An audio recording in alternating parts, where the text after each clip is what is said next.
Hey guys, and welcome once again to the channel. So just a quick update to show you what's been going on in my area.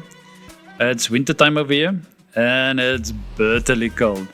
So we've had some very severe rain in the last couple of days.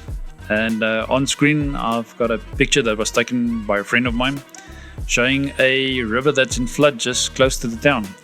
And normally during the summer times this river is just about 2-car widths when it's running, but during winter this river goes into flood quite quickly.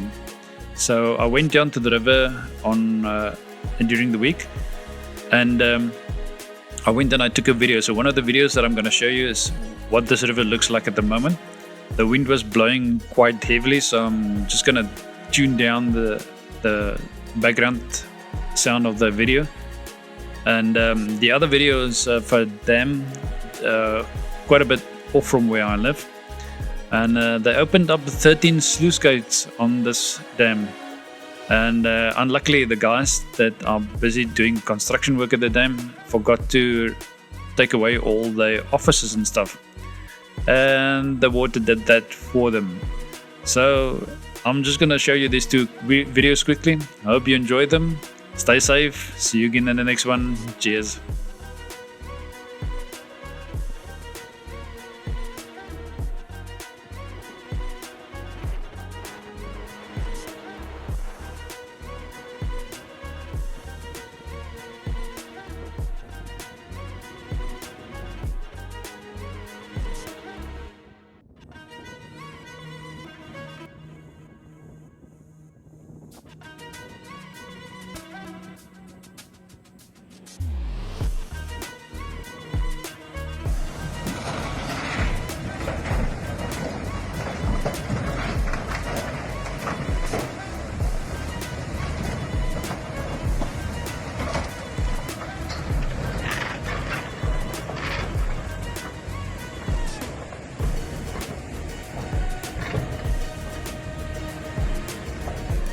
Dus, hulle dryf.